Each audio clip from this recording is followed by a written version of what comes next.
Today, I want to talk about pre-event client prep and communication when you are going in as a keynote speaker or perhaps as a master of ceremonies. The thing is, the event doesn't really start when you step on stage. It starts the moment that you confirm the booking. Your clients aren't trusting you with one of the most important days on their calendar. It might be their annual gala event if they're a charity or a not-for-profit, or it might be their annual strategic planning day, their awards nights, annual conferences, all that sort of thing. And they're not just paying you to talk, they're paying you to make lives easier. So how do you do that as, say, an MC? With airtight pre-event preparation and clear professional communication. Let's talk first of all about why prep matters. Think about it this way: clients don't see the hours of practice that you put into your delivery. What they do see is whether you show up calm, organized, or in control. Now, preparation does two things. Number one, it gives the client confidence in you. They see that you've got everything handled. Number two, it gives you confidence on stage because you know exactly what's happening and when.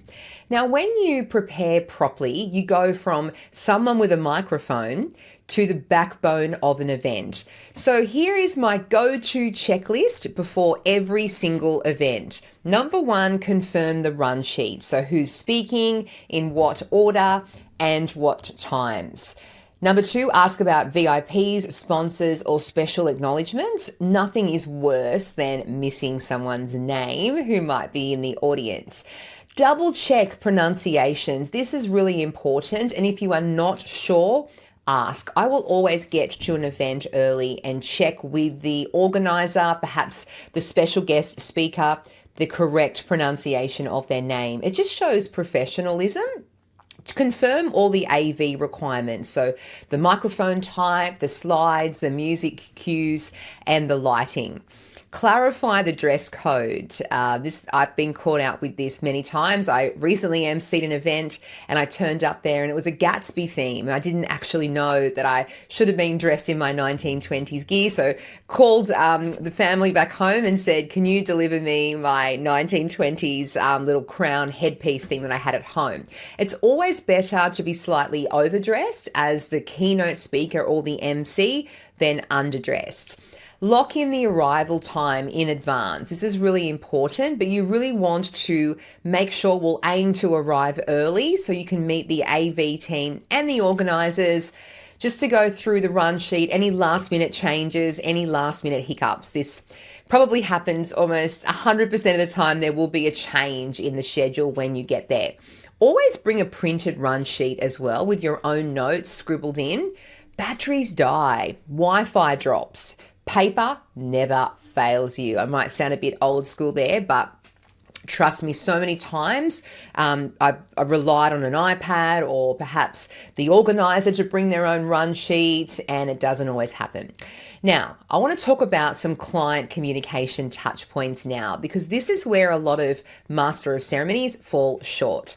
They think that their job is just on stage, but professional MCs communicate before, during, and after an event. Here are 3 touch points that will make you unforgettable. Pre-event confirmation email a few days before. So you might want to say, hi Sarah, I'm just checking in ahead of Saturday's gala dinner. I'll arrive by 5:30 p.m. in black tie. I've attached the latest run sheet. Can you confirm if this is final? Really professional approach. Number 2, a day of text message. So you might say, hi Sarah, I'm just letting you know that I'm on site and ready to go. Looking forward to a fantastic event. People can panic if you are on site and they can't find you. I often MC events in large auditoriums.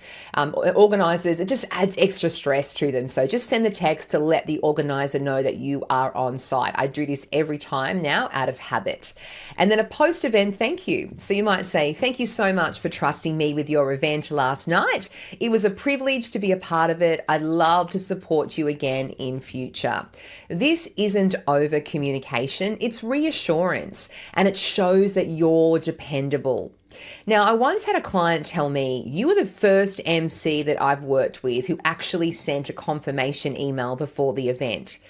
That's crazy to me, but it also shows how simple professionalism can really set you apart. Another time, because I confirmed names ahead of time, I discovered that the sponsor's CEO had a tricky last name. And no one had told me, a tricky surname for me to pronounce, I mean. It wasn't just like, I don't know, 3 letters. It was a long surname, and it was one I'd never heard before. That one phone call in advance saved me from an embarrassing mistake on stage where I would have mispronounced that person's surname. Now, a couple of traps that will kill your client's confidence: turning up and winging it and looking unprepared, mispronouncing names, especially sponsors or awards winners, and being vague in communication. Clarity just removes stress for everyone. Remember, when you communicate and when you prepare well, you're not just an MC, you're a partner in the success of the event. All right, so here is your challenge this week.